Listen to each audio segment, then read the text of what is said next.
Okay, welcome to this week's Parsha Shiur. Parsha's Bamidbar, two fabulous ideas, a slightly shorter Shiur because we're going to have a separate Shiur on the theme of Shavuos. So, Parsha's Bamidbar. First idea, the Parsha begins, Vayidaba Hashem and Moshe Bamidbar Sinai ba'ohel moed. HaKadosh Baruch Hu speaks to Moshe in the Midbar of Sinai, ba'ohel moed, in the Ohel Moed, be'echad lachodesh Hasheni, the first of the second month, Pashana Hashenis of the second year, let's say some Eretz Mitzrayim, when they came out of Mitzrayim, Lemer, to say the following: Su'u esroish kol adas b'nei Yisrael. Count the Jewish people. We are now going to have a census. HaKadosh Baruch Hu says you have to count all of the Jewish people. Says Rashi, if you look at the second box on your handout, if you're listening online, please email me at j.golker@gmail.com. I'll send you the handouts. Says Rashi, because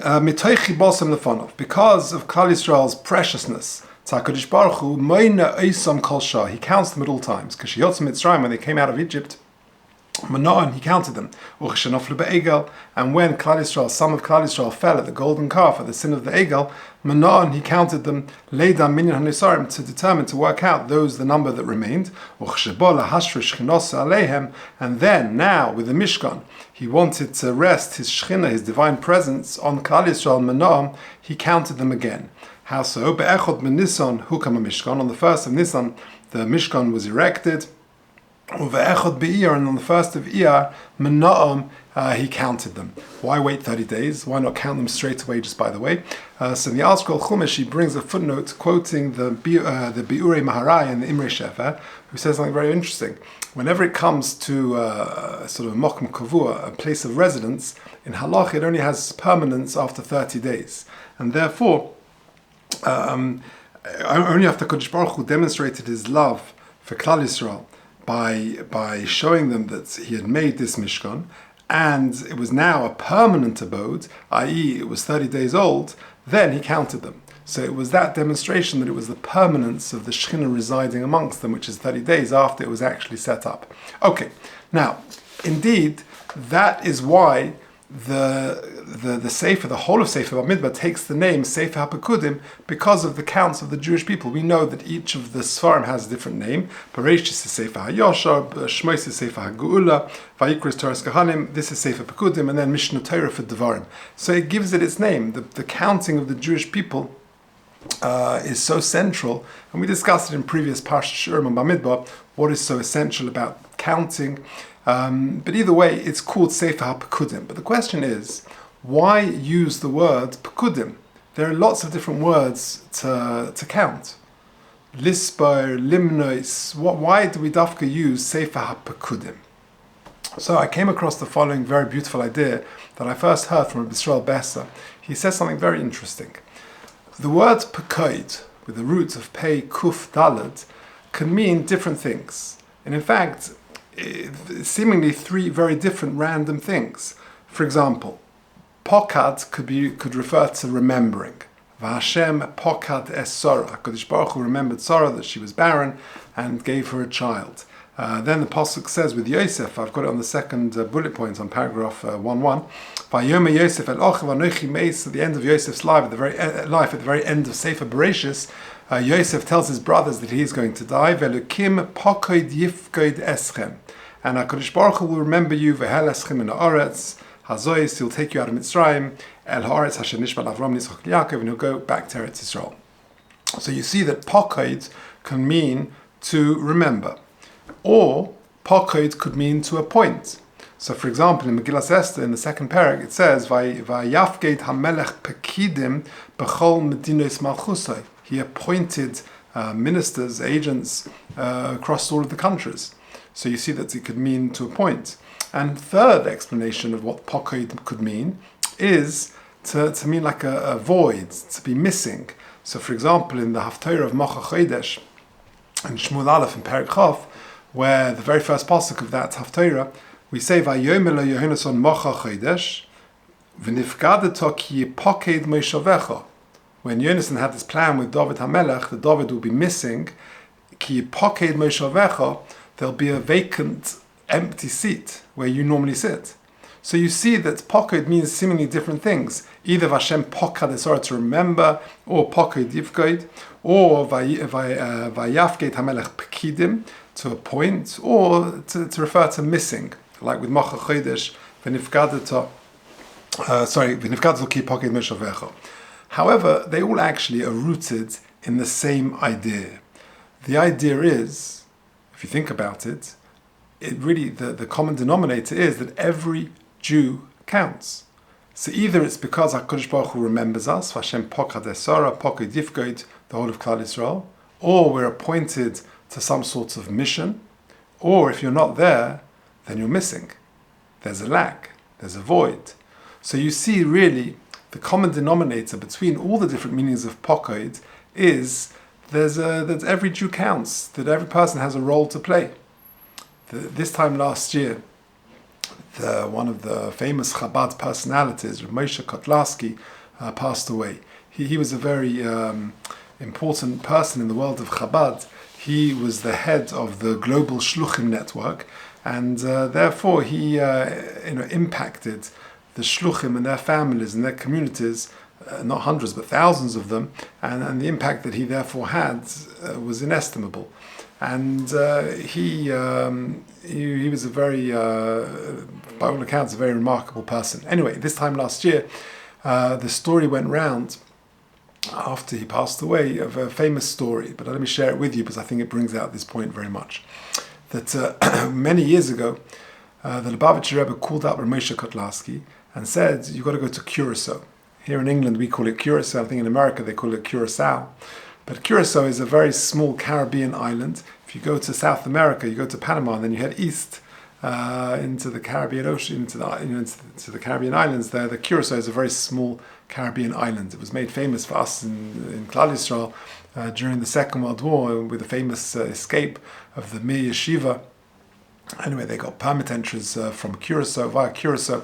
Anyway, that's a story for another time. But either way, Moshe Kotlarsky was called by the Lubavitcher Rebbe and he said, "You've got to go immediately to Curacao." So he packed his talis and tefillin and he went off to Curacao. He didn't know why he was going, what his mission was. He got on a plane and he went to Curacao. He arrived at the airport and he went straight to the very small Jewish community there, tiny Jewish community. And he got out of his taxi. Okay, now what? I'm here. What do I do? And he started walking around and he bumped into the first Jew he met. And the Jew looked up and sees this Chabad stranger who had come to town. And he said, "Who sent you here?" And Rabbi Kotlarsky responded, "The Lubavitcher Rebbe." So the fellow said, "So then you're here to see me." What was it? What was the story? So the fellow said, "Let me sit down, let me tell you the story. I'm Jewish, and I only found out when my grandmother, just before she passed away, she told me that I'm Jewish. I didn't know that when growing up. And she said, make sure that you marry Jewish and try to make sure that you raise your children with a Jewish identity and pride, etc." And that's what he did. The grandmother passed away. He got married. He had a child. And he said, and recently, that my child goes to the local school. It's a Catholic school. It's not a Jewish school. But he's exempt from prayer. He doesn't have to pray, in the church with the other Catholic kids. And he's been exempt. But recently they just appointed a new bishop, and the new bishop's got a new rule that every child, regardless of their faith, has got to pray together every day. And my son refused. And yesterday he came home and he got into a lot of trouble. Kids beat him up. And I was distraught. Anyway, I had a dream last night, and my grandmother, who's no longer alive, came to me in a dream and said, "The Lubavitcher Rebbe will help you." And Moshe Kotlarsky realized why he was there. He said to this fellow, he said, "Let me take your son back with me to Brooklyn, and I'll make sure that he can pray undisturbed." And the father agreed, and Moshe Kotlarsky took this child back to Curacao. Now let me read you the end, the postscript back to Brooklyn, And let me tell you the postscript of this story. Because a few weeks later, the father, this fellow from Curacao, was so touched by the concern of the Lubavitcher Rebbe, he wrote him a letter. And he said to him, "It touches me deeply that you're sitting in Brooklyn and you care about one small Jew in Curacao." The Lubavitcher Rebbe got hundreds of letters a week, hundreds, and he replied to them. And he returned the letters he would do, and he wouldn't keep the letters. He would often return them, would write something on the letter and then send it back. He basically underlined the word small. and he made an asterisk and he wrote, "There is no such thing as a small Jew." And he brought sources from Tanya and from other places that every Jew is so tremendous, every Jew has such power and potential and significance. And that's really what the Parsha is telling us. Sefer HaPekudim teaches us this very point, that every single Jew counts. Whatever the word pokod means, whether it means remember, whether it means to appoint, whether it means to miss, it comes to the same. That every single Jewish person is count. Because if you're not here, then there's something missing. And that's the idea of why Sefer Pekudim is so called. Okay, let's move on to one further idea.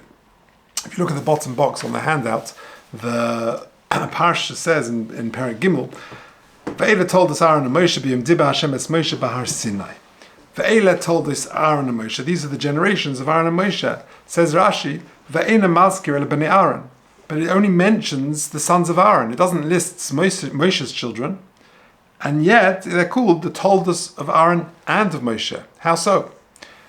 V'nikru told us Moshe. Says Rashi, Lefisha limdon Torah. Because Moshe Rabbeinu taught Aaron's children Torah, Melamed shekol ha-melamed has been chaver Torah, anyone who teaches his friends' children Torah, Ma'ale alof hakosov ki'ilu yilodei, the Torah ascribes to them as if they've actually given their father that child, they've given birth to that child. Interestingly though, we're told this another time. It's not the only time Chazal tell us this based on a pasuk. Fast forward to Sefer Devarim, Parshas V'eschanon. This is in Perek Vav, Pasuk Zayin of Sefer Devarim. If you look at the next box, at the top of the next page, pasuk we're very familiar with from the Shema.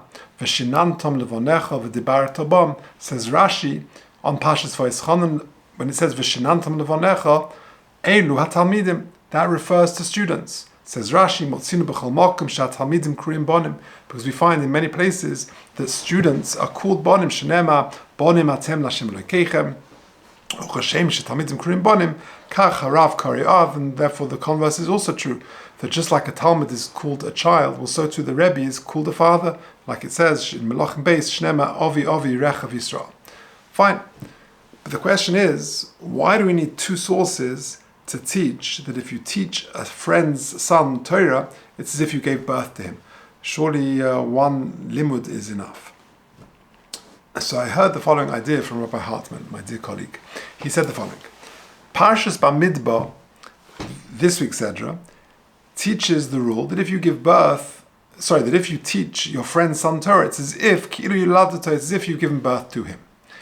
However, V'shinantam levonecha, the second source, the reason why it needs to be repeated later on in Parshas V'eschanon, it teaches us that if you've raised them, then you can't just pull away. It's continued and constant effort. You've got to keep going. And therefore, the two sources tell us, number one, that if you teach someone's child Torah, you've got to, you're as if you've given birth to them. And the second one, it's as if you've raised them. And if you raise a child, there's no sort of letting go. You know, it's they say that the Yiddish expression is "kleine Kinder losen nicht schlafen," which means that little children don't let you sleep, and große Kinder losen nicht leben, they don't let you live. You know, the different expressions of the same idea. You know, kleine Kinder, kleine Tzaras, große Kinder, große Tzaras, etc., etc. Children are the biggest bracha in the world. But the point is, you can't take your foot off the gas. You're never done. And not only is that true with your own biological children, or children that you're raising, but it's true also with Talmidim. The Talmidim needs ongoing. You've given birth to them, but you need continued effort and supervision to make sure that they fulfill their potential. You know, at the end of the day, all parents want the best for their children. Today is this is the Erev Rosh Chodesh Sivan, and this is the famous day when the WhatsApps and the messages go around of the Tfilas Hashlah, the classic work of the Shlah Kodesh. It contains a prayer that the parents should recite for their children, really at any time of the year, especially before Rosh Chodesh Sivan, the month where Klal Yisrael were given the Torah from HaKadosh Baruch Hu, and when the Jewish people were called Bonim Atem L'Hashem Elokeichem. And therefore it's an auspicious day for davening for our children, but it's one thing giving birth to children. But children need constant effort and parenting and love and tending and supervision and tefillas. famous story with the stipler that when he was asked about raising children, what works, he said tefillah. And at the time, he disclosed personally that day doesn't go by where he doesn't daven for his son Chaim. At the time, I think they did the maths that Reb Chaim Kanievsky was in his 50s. And therefore, davening for children, for their success, for helping them fulfill their potential, is something which is ongoing. So therefore, said Rabbi Hartman, the reason why you need two sources is to teach, number one, that if you teach someone's child Torah, it's as if you've given birth to them. And just like parents, once you've given birth to them, they need constant and continued effort. So too, a Rebbe has also got to make sure that continued and consistent and constant effort goes into that Talmud as well.